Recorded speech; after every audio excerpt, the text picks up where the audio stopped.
प्रिय भक्तों, सूर्यदेव को प्रकाश के रूप में यह संसार जानता है, किंतु सूर्यदेव ही एक ऐसे देवता हैं जो सदैव अपने भक्तों के कल्याण के लिए अपने प्रकाश के माध्यम से इस धरती लोक पर आते हैं। और यदि सूर्य भगवान को कोई भी व्यक्ति प्रसन्न करता है तो उसकी हर मनोकामना स्वयं सूर्यदेव पूरी करते हैं। यदि आपको अपने जीवन में किसी भी इच्छा को या कोई भी कार्य को शीघ्र पाना है तो सबसे सरल उपाय है आप सूर्यदेव को प्रसन्न कर दें। सूर्यदेव को प्रसन्न करना बेहद ही आसान है। उन्हें सबसे अधिक प्रिय उनके मंत्र हैं। यदि आप उनके मंत्रों का जाप करते हैं तो सूर्य भगवान आपके जीवन में बहुत सारी खुशियाँ डाल देंगे जो आप हमेशा चाहते हैं। फिर चाहे वह धन का भंडार हो, अच्छे जीवन साथी की तलाश हो, बच्चों व परिवार का भविष्य हो या फिर पैसों की चिंता हो, इन सभी इच्छाओं को स्वयं सूर्यदेव ही पूरे कर सकते हैं। इसलिए आपको जो आज मंत्र हम आपको बताने वाले हैं उसका पूर्ण श्रद्धा के साथ 108 बार जाप करना है। यह मंत्र सिद्ध होकर आपको हर प्रकार की खुशियाँ प्रदान करेगा।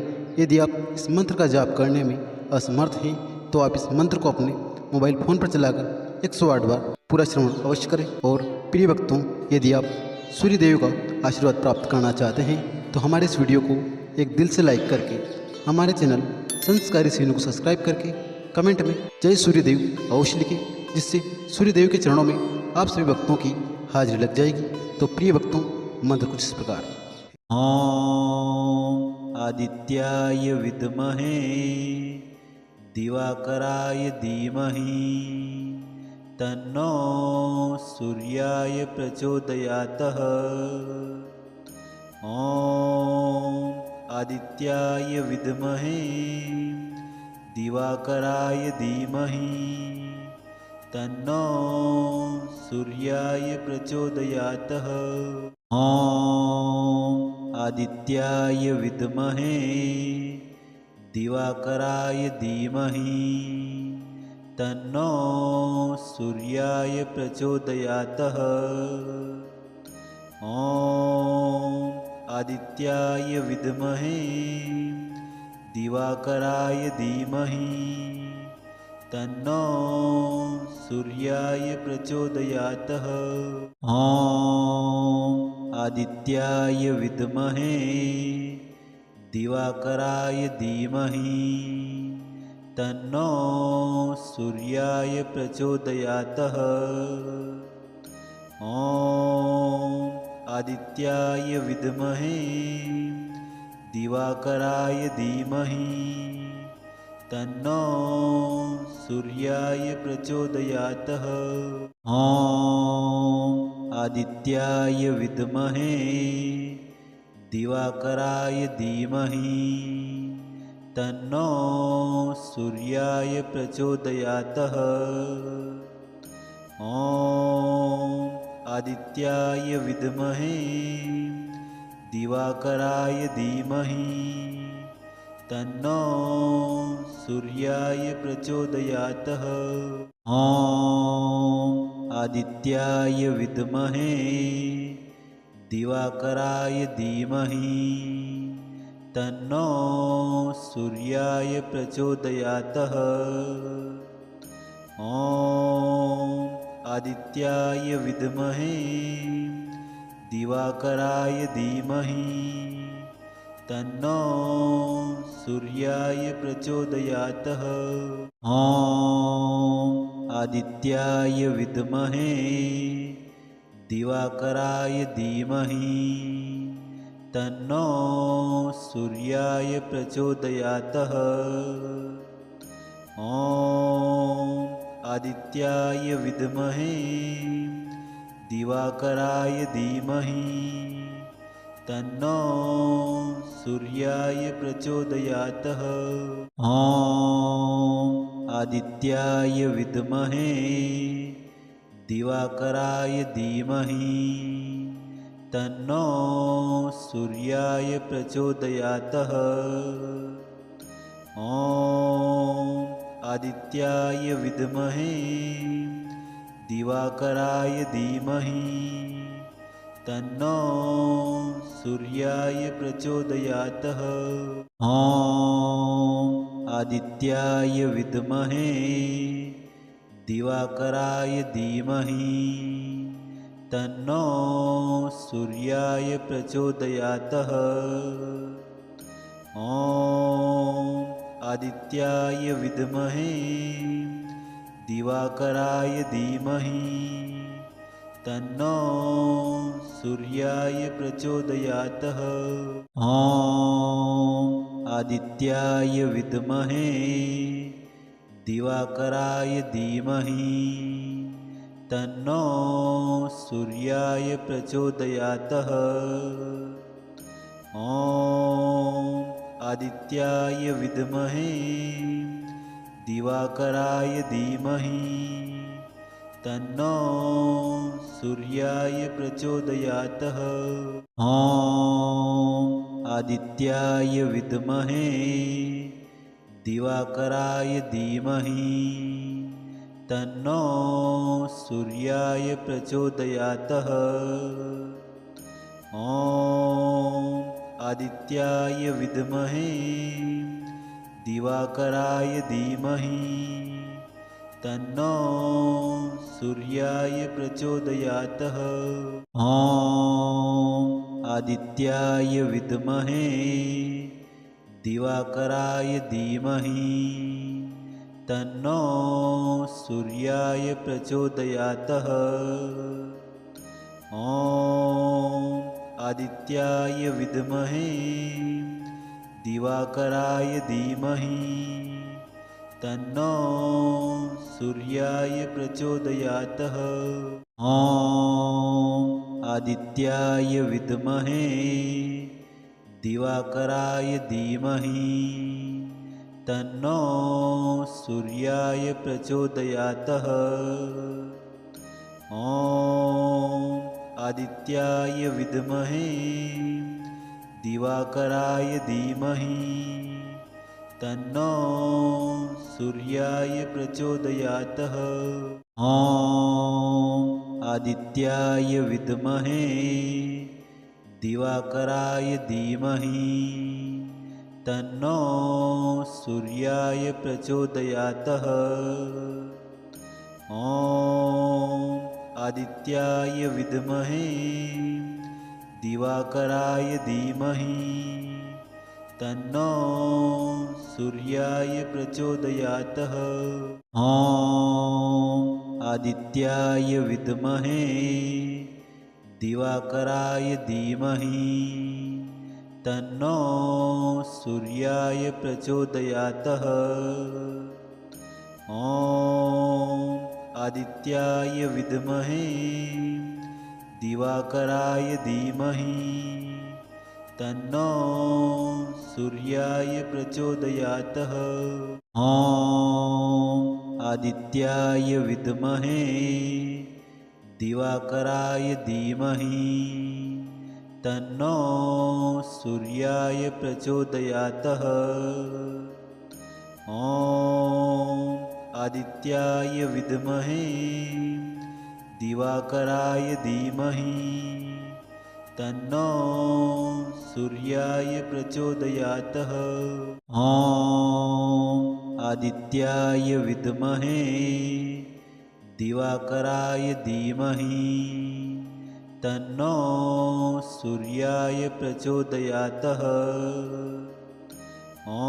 ॐ आदित्याय विद्महे दिवाकराय धीमहि तन्नो सूर्याय प्रचोदयात्। ॐ आदित्याय विद्महे दिवाकराय धीमहि तन्नो सूर्याय प्रचोदयात्। ॐ आदित्याय विद्महे दिवाकराय धीमहि तन्नो सूर्याय प्रचोदयात्।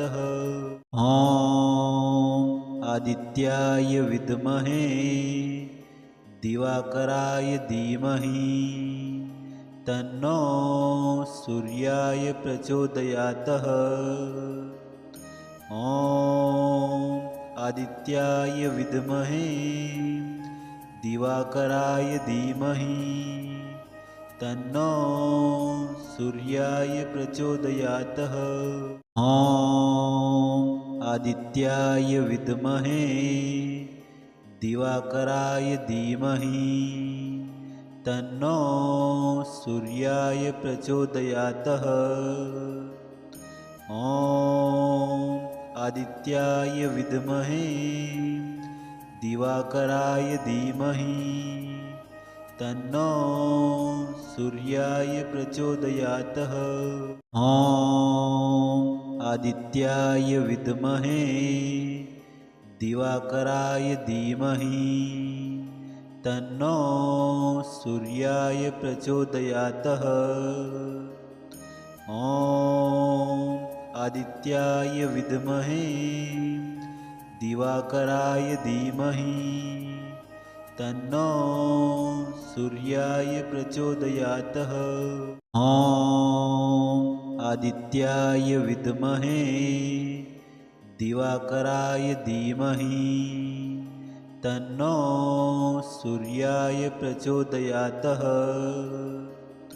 ॐ आदित्याय विद्महे दिवाकराय धीमहि तन्नो सूर्याय प्रचोदयात्। ॐ आदित्याय विद्महे दिवाकराय धीमहि तन्नो सूर्याय प्रचोदयात्। ॐ आदित्याय विद्महे दिवाकराय धीमहि तन्नो सूर्याय प्रचोदयात्। ॐ आदित्याय विद्महे दिवाकराय धीमहि तन्नो सूर्याय प्रचोदयात्। ॐ आदित्याय विद्महे दिवाकराय धीमहि तन्नो सूर्याय प्रचोदयात्। ॐ आदित्याय विद्महे दिवाकराय धीमहि तन्नो सूर्याय प्रचोदयात्। ॐ आदित्याय विद्महे दिवाकराय धीमहि तन्नो सूर्याय प्रचोदयात्। ॐ आदित्याय विद्महे दिवाकराय धीमहि तन्नो सूर्याय प्रचोदयात्। ॐ आदित्याय विद्महे दिवाकराय धीमहि तन्नो सूर्याय प्रचोदयात्। ॐ आदित्याय विद्महे दिवाकराय धीमहि तन्नो सूर्याय प्रचोदयात्। ॐ आदित्याय विद्महे दिवाकराय धीमहि तन्नो सूर्याय प्रचोदयात्। ॐ आदित्याय विद्महे दिवाकराय धीमहि तन्नो सूर्याय प्रचोदयात्। ॐ आदित्याय विद्महे दिवाकराय धीमहि तन्नो सूर्याय प्रचोदयात्। ॐ आदित्याय विद्महे दिवाकराय धीमहि तन्नो सूर्याय प्रचोदयात्। ॐ आदित्याय विद्महे दिवाकराय धीमहि तन्नो सूर्याय प्रचोदयात्। ॐ आदित्याय विद्महे दिवाकराय धीमहि तन्नो सूर्याय प्रचोदयात्। ॐ आदित्याय विद्महे दिवाकराय धीमहि तन्नो सूर्याय प्रचोदयात्। ॐ आदित्याय विद्महे दिवाकराय धीमहि तन्नो सूर्याय प्रचोदयात्। ॐ आदित्याय विद्महे दिवाकराय धीमहि तन्नो सूर्याय प्रचोदयात्। ॐ आदित्याय विद्महे दिवाकराय धीमहि तन्नो सूर्याय प्रचोदयात्। ॐ आदित्याय विद्महे दिवाकराय धीमहि तन्नो सूर्याय प्रचोदयात्। ॐ आदित्याय विद्महे दिवाकराय धीमहि तन्नो सूर्याय प्रचोदयात्। ॐ आदित्याय विद्महे दिवाकराय धीमहि तन्नो सूर्याय प्रचोदयात्। ॐ आदित्याय विद्महे दिवाकराय धीमहि तन्नो सूर्याय प्रचोदयात्। ॐ आदित्याय विद्महे दिवाकराय धीमहि तन्नो सूर्याय प्रचोदयात्। ॐ आदित्याय विद्महे दिवाकराय धीमहि तन्नो सूर्याय प्रचोदयात्। ॐ आदित्याय विद्महे दिवाकराय धीमहि तन्नो सूर्याय प्रचोदयात्। ॐ आदित्याय विद्महे दिवाकराय धीमहि तन्नो सूर्याय प्रचोदयात्। ॐ आदित्याय विद्महे दिवाकराय धीमहि तन्नो सूर्याय प्रचोदयात्। ॐ आदित्याय विद्महे दिवाकराय धीमहि तन्नो सूर्याय प्रचोदयात्। ॐ आदित्याय विद्महे दिवाकराय धीमहि तन्नो सूर्याय प्रचोदयात्। ॐ आदित्याय विद्महे दिवाकराय धीमहि तन्नो सूर्याय प्रचोदयात्। ॐ आदित्याय विद्महे दिवाकराय धीमहि तन्नो सूर्याय प्रचोदयात्। ॐ आदित्याय विद्महे दिवाकराय धीमहि तन्नो सूर्याय प्रचोदयात्। ॐ आदित्याय विद्महे दिवाकराय धीमहि तन्नो सूर्याय प्रचोदयात्। ॐ आदित्याय विद्महे दिवाकराय धीमहि तन्नो सूर्याय प्रचोदयात्। ॐ आदित्याय विद्महे दिवाकराय धीमहि तन्नो सूर्याय प्रचोदयात्। ॐ आदित्याय विद्महे दिवाकराय धीमहि तन्नो सूर्याय प्रचोदयात्। ॐ आदित्याय विद्महे दिवाकराय धीमहि तन्नो सूर्याय प्रचोदयात्। ॐ आदित्याय विद्महे दिवाकराय धीमहि तन्नो सूर्याय प्रचोदयात्। ॐ आदित्याय विद्महे दिवाकराय धीमहि तन्नो सूर्याय प्रचोदयात्। ॐ आदित्याय विद्महे दिवाकराय धीमहि तन्नो सूर्याय प्रचोदयात्।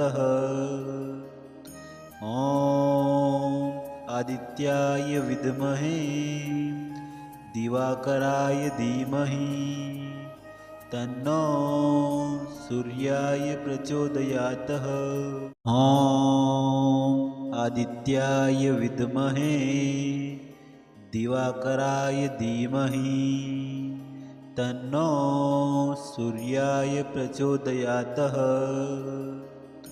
ॐ आदित्याय विद्महे दिवाकराय धीमहि तन्नो सूर्याय प्रचोदयात्। ॐ आदित्याय विद्महे दिवाकराय धीमहि तन्नो सूर्याय प्रचोदयात्। ॐ आदित्याय विद्महे दिवाकराय धीमहि तन्नो सूर्याय प्रचोदयात्। ॐ आदित्याय विद्महे दिवाकराय धीमहि तन्नो सूर्याय प्रचोदयात्। ॐ आदित्याय विद्महे दिवाकराय धीमहि तन्नो सूर्याय प्रचोदयात्। ॐ आदित्याय विद्महे दिवाकराय धीमहि तन्नो सूर्याय प्रचोदयात्। ॐ आदित्याय विद्महे दिवाकराय धीमहि तन्नो सूर्याय प्रचोदयात्। ॐ आदित्याय विद्महे दिवाकराय धीमहि तन्नो सूर्याय प्रचोदयात्। ॐ आदित्याय विद्महे दिवाकराय धीमहि तन्नो सूर्याय प्रचोदयात्। ॐ आदित्याय विद्महे दिवाकराय धीमहि तन्नो सूर्याय प्रचोदयात्। ॐ आदित्याय विद्महे दिवाकराय धीमहि तन्नो सूर्याय प्रचोदयात्। ॐ आदित्याय विद्महे दिवाकराय धीमहि तन्नो सूर्याय प्रचोदयात्। ॐ आदित्याय विद्महे दिवाकराय धीमहि तन्नो सूर्याय प्रचोदयात्। ॐ आदित्याय विद्महे दिवाकराय धीमहि तन्नो सूर्याय प्रचोदयातः। ॐ आदित्याय विद्महे दिवाकराय धीमहि तन्नो सूर्याय प्रचोदयातः। ॐ आदित्याय विद्महे दिवाकराय धीमहि तन्नो सूर्याय प्रचोदयातः। ॐ आदित्याय विद्महे दिवाकराय धीमहि तन्नो सूर्याय प्रचोदयातः। ॐ आदित्याय विद्महे दिवाकराय धीमहि तन्नो सूर्याय प्रचोदयातः। ॐ आदित्याय विद्महे दिवाकराय धीमहि तन्नो सूर्याय प्रचोदयातः। ॐ आदित्याय विद्महे दिवाकराय धीमहि तन्नो सूर्याय प्रचोदयातः। ॐ आदित्याय विद्महे दिवाकराय धीमहि तन्नो सूर्याय प्रचोदयातः।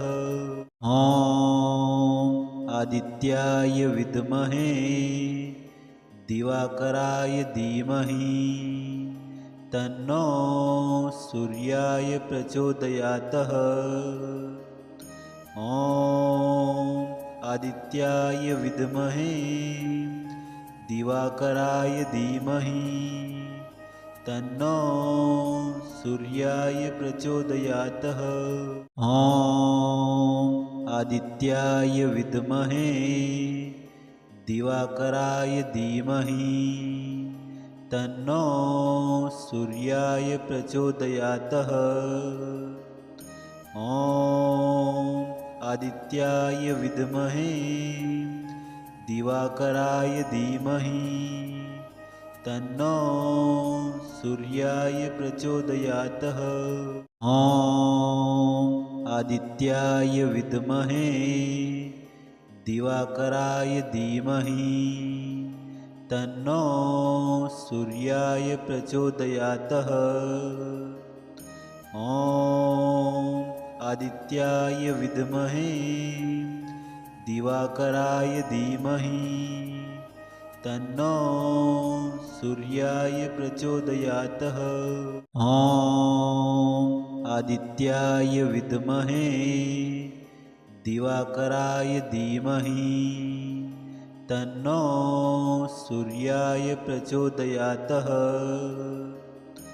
ॐ आदित्याय विद्महे दिवाकराय धीमहि तन्नो सूर्याय प्रचोदयातः।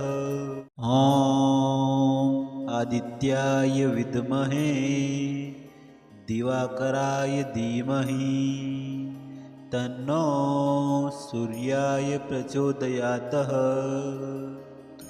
ॐ आदित्याय विद्महे दिवाकराय धीमहि तन्नो सूर्याय प्रचोदयातः।